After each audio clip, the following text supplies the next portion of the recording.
جی بیٹا، اس کے بعد آ جاتا ہے سفر طائف، اور اہل مکہ جو تھے ان کی طرف سے جو تھی، آپ کو پتہ ہے کہ ظلم و ستم جو تھے اس کی انتہا ہو چکی تھی، اور ان کی اکثریت دعوت حق کو قبول کرنے پر آمادہ ہی نہیں تھی۔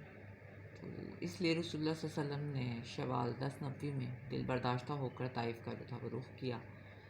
تاکہ انہیں اسلام کی دعوت دی جائے۔ اب یہ علاقہ جو تھا نا طائف کا، یہ مکے سے تقریباً 60 میل دور تھا۔ آپ صلی اللہ علیہ وسلم نے جو تھی وہ یہ مسافت، یہ فاصلہ جو تھا آتے جاتے پیدل طے فرمایا ہوا تھا، اور آپ صلی اللہ علیہ وسلم کے ہمراہ، آپ صلی اللہ علیہ وسلم کے آزاد کردہ غلام حضرت زید بن حارثہ بھی تھے، اور راستے میں جس قبیلے سے گزر ہوتا اسے اسلام کی دعوت دیتے، لیکن کسی نے بھی جو تھا نا اسلام کی دعوت جو تھی وہ قبول نہیں کی۔ تو جب طائف پہنچے تو قبیلہ کے 3 سرداروں کے پاس تشریف لے گئے جو آپس میں بھائی تھے، اور جن کے نام یہ تھے، ایک تو عبدیہ لیل اور مسعود اور حبیب۔ حضور صلی اللہ علیہ وسلم نے ان کے پاس بیٹھنے کے بعد انہیں اللہ کی اطاعت اور اسلام کی مدد کی دعوت دی، تو انہوں نے جو ہے نہایت ہی گستاخانہ جواب دیے، اور ایک نے کہا کہ وہ کعبے کا پردہ اٹھاڑے اگر اللہ نے تمہیں رسول اللہ صلی اللہ علیہ وسلم بنایا ہو، نعوذ، تو دوسرے نے کہا کہ کیا اللہ کو تمہارے علاوہ کوئی اور نہ ملا، تو تیسرے نے کہا میں بہرحال تجھ سے بات نہیں کر سکتا، اور تو اگر سچا ہے تو تجھ سے گفتگو کرنا خلاف ادب ہے، اور جھوٹا ہے معاذ اللہ، تو گفتگو کے قابل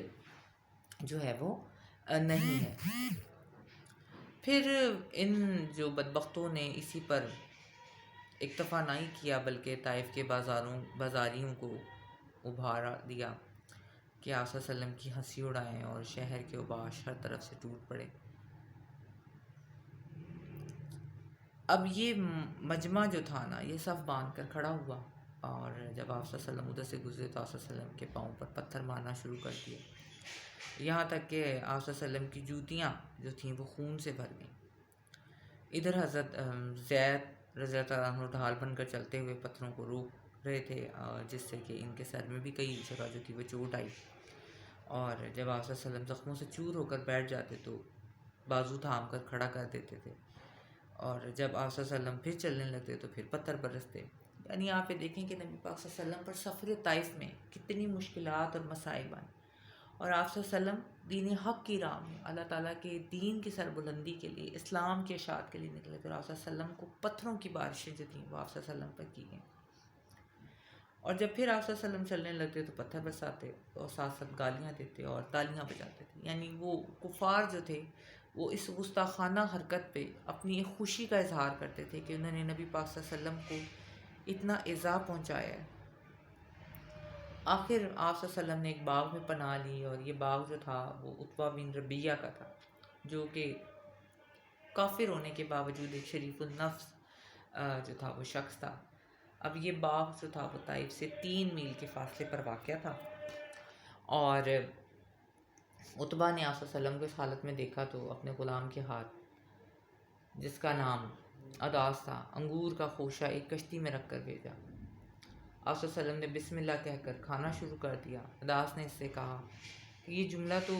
اس علاقے کے لوگ نہیں بولتے۔ حضور صلی اللہ علیہ وسلم نے فرمایا کہ تم کہاں کے رہنے والے ہو اور تمہارا دین کیا ہے؟ تو اس نے کہا کہ میں عیسائی ہوں اور نینوا کا باشندہ ہوں۔ آپ صلی اللہ علیہ وسلم نے پھر اس سے فرمایا کہ اچھا تم مرد صالح یونس بن متی کی بستی کے رہنے والے ہو؟ تو اس نے کہا آپ صلی اللہ علیہ وسلم یونس بن متی کو کیسے جانتے ہیں؟ تو آپ صلی اللہ علیہ وسلم نے فرمایا کہ وہ میرے بھائی تھے، وہ نبی تھے اور میں بھی نبی ہوں۔ تو یہ سن کر اداس جو تھا وہ صلی اللہ علیہ وسلم پر جھک پڑا، اور آپ صلی اللہ علیہ وسلم کے سر اور ہاتھ پاؤں کو بوسہ دیا، اور اس کے بعد اداس واپس گیا تو عتبہ نے اس سے کہا کہ جی یہ کیا معاملہ تھا؟ تو اس نے کہا کہ میرے آقا روئے زمین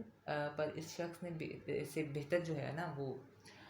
کوئی بھی نہیں ہے، تو اس نے مجھے ایک ایسی جو ہے وہ بات بتائی ہے جسے نبی کے سوا کوئی بھی نہیں جانتا۔ تو اس کے مالک نے کہا کہ دیکھو کہیں یہ شخص تمہارے دین سے تمہیں پھیر ہی نہ دے، یعنی اس کو یہ جو تھا وہ خطرہ لاحق ہو گیا۔ پھر نبی پاک صلی اللہ علیہ وسلم نے اس موقع پر نہایت انکسار کے ساتھ اللہ رب العزت کی بارگاہ میں دعا فرمائی، اور آپ صلی اللہ علیہ وسلم جو تھے وہ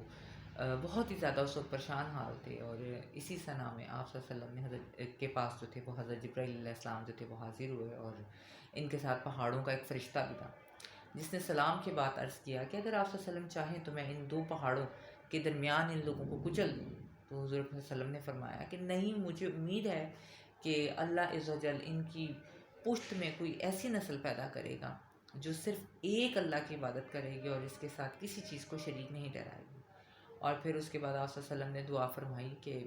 اے اللہ میری اس قوم کو ہدایت دے کیونکہ یہ نہیں سمجھتے۔ تو سفر طائف کا یہ واقعہ نہایت ہی دردناک اور رقت انگیز داستان ہے، اور رسول اللہ صلی اللہ علیہ وسلم نے اس موقع پر جس صبر اور استقامت کا ثبوت دیا وہ بلا شبہ آپ صلی اللہ علیہ وسلم کی پیغمبرانہ